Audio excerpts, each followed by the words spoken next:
Bonjour les filles, alors on va continuer la thématique sur l'échec, sur le rêve de Dieu, etc. Donc la dernière fois on avait vu comment faire l'œuvre de Dieu, les rêves de Dieu à sa façon. Ensuite on a vu comment faire de Dieu son partenaire. Et aujourd'hui, j'aimerais voir avec vous comment rebondir après des critiques et après des échecs. Alors comment faire? Moi, je suis une personne qui a beaucoup échoué, qui avait une très très mauvaise perception de l'erreur. Et une des choses que j'ai écrites dans ce livre-ci,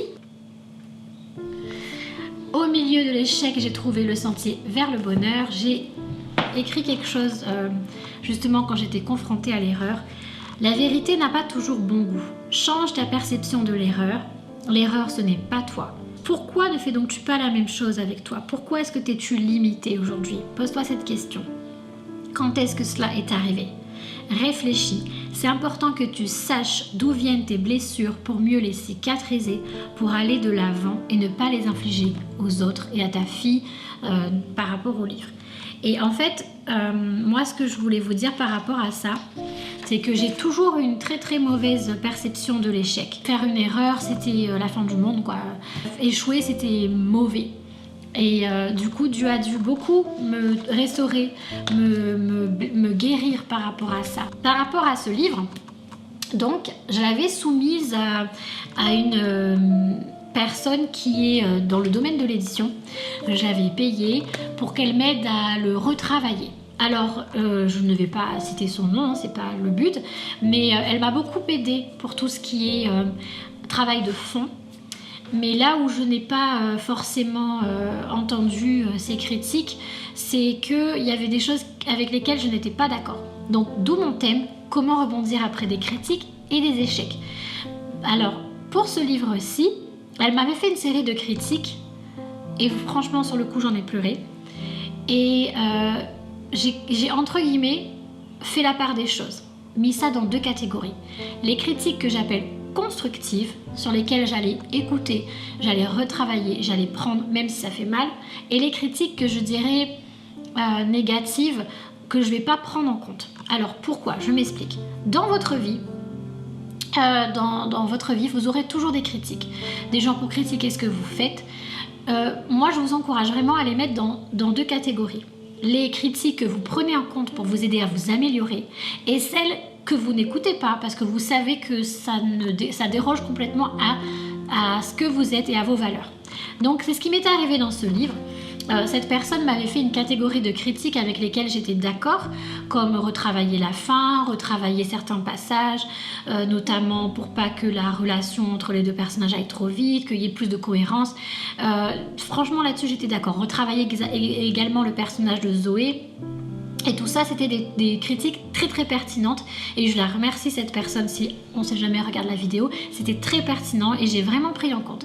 Les critiques avec lesquelles que je n'ai pas pris en compte, c'était des critiques qui changeaient ce que j'étais en fait. Donc, un exemple, elle m'a dit oui mais d'accord, pourquoi les deux personnages, pourquoi Charlotte elle veut attendre son mariage, pourquoi elle couche pas, aujourd'hui on couche. Ok. Ça par contre je n'ai pas pris en compte. Pourquoi? Parce que moi en tant que voilà, je suis chrétienne, j'ai attendu mon mariage et c'est une valeur qui se perd aujourd'hui, qui est démodée. Aujourd'hui dans tous les livres, dans tous les films, les gens couchent, c'est comme ça, c'est la mode, c'est la tendance. Et moi je veux pas suivre cette tendance là. Au contraire, pourquoi pas inverser la tendance et remettre au goût du jour des valeurs qui se perdent. Donc ça quand elle m'a dit non, change ça, j'étais pas d'accord. Je ne l'ai pas fait, je ne l'ai pas écouté parce que pour moi c'était pas pertinent de prendre cette critique là en compte parce que ça changeait trop ce que j'étais, ça changeait le but même du livre, ça changeait tout simplement. Donc quand vous avez une critique, ça fait mal, il faut savoir prendre en compte la critique, prendre du recul, analyser et vous dire ok, est-ce que cette critique la personne l'a faite juste pour me détruire? Donc si c'est le cas, vous l'écoutez même pas, vous balancez. Est-ce que c'est une critique que la personne a faite parce qu'elle a voulu que je m'améliore?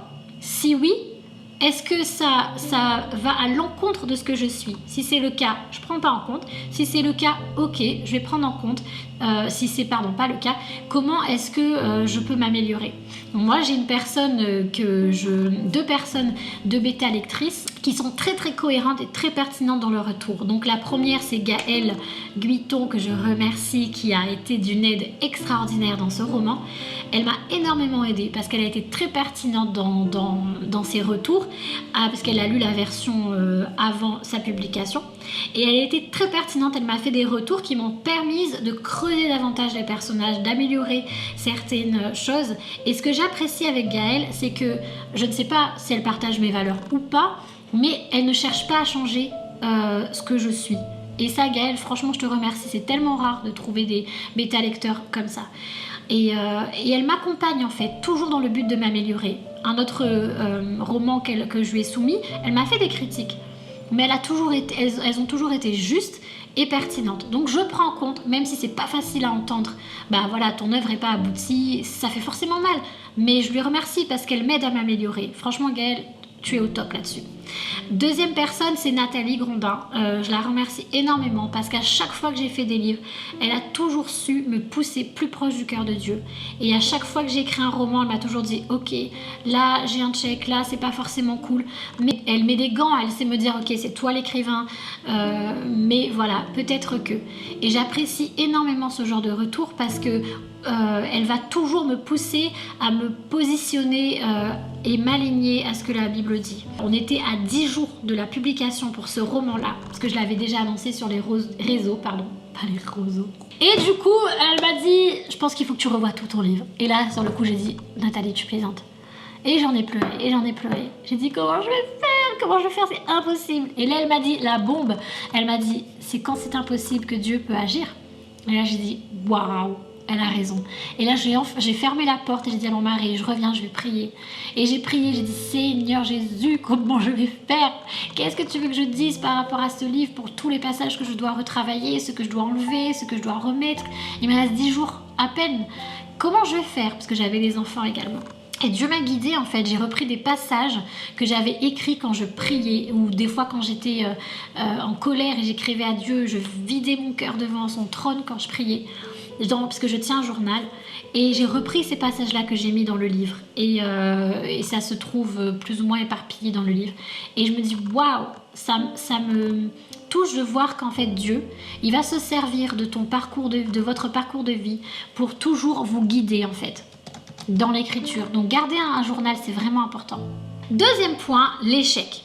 On va tous échouer. Le verset dit, je te rétablirai encore, c'est dans Jérémie 31,4. Et tu seras rétabli. Tu auras encore des tambourins pour parure et tu sortiras au milieu des danses joyeuses.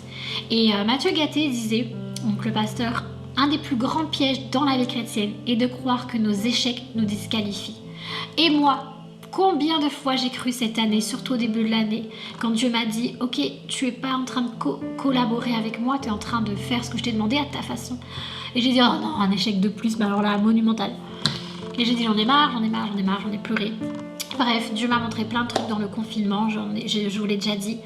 Et du coup, cette phrase-là m'a vraiment touchée parce que Dieu me disait mais c'est pas parce que tu as échoué que tu es disqualifié. Donc je t'encourage également, si tu as échoué quelque part dans ta vie, peut-être c'est dans le mariage, peut-être que c'est dans ton travail, peu importe, tu n'es pas disqualifié. C'est pas parce que tu as échoué que tu peux plus faire l'œuvre de Dieu.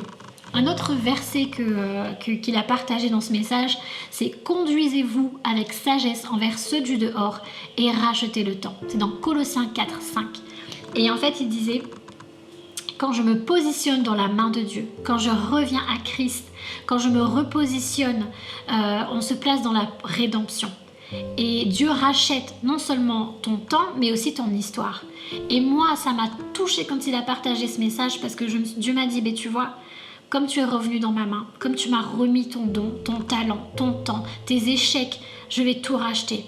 Et aujourd'hui, je crois que la percée viendra quand il l'aura voulu, mais qu'il a racheté mon temps et qu'il a racheté mes échecs. Et je voudrais t'encourager par rapport à ça, par rapport aux échecs que tu as pu subir, par rapport aux erreurs que tu as pu faire. Tu n'es pas une erreur, tu n'es pas un échec. Et c'est pas parce que tu as échoué que c'est la fin du monde et que c'est terminé. Alors repositionne-toi dans la main de Dieu, remets-lui tes échecs, remets-lui tes erreurs et il fera pour toi ce qu'il a prévu, il va racheter le temps.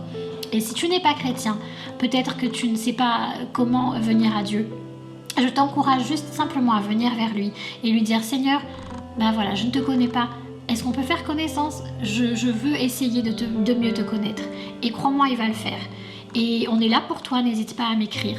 Si cette vidéo a pu t'aider et t'encourager, je serai plus que ravie.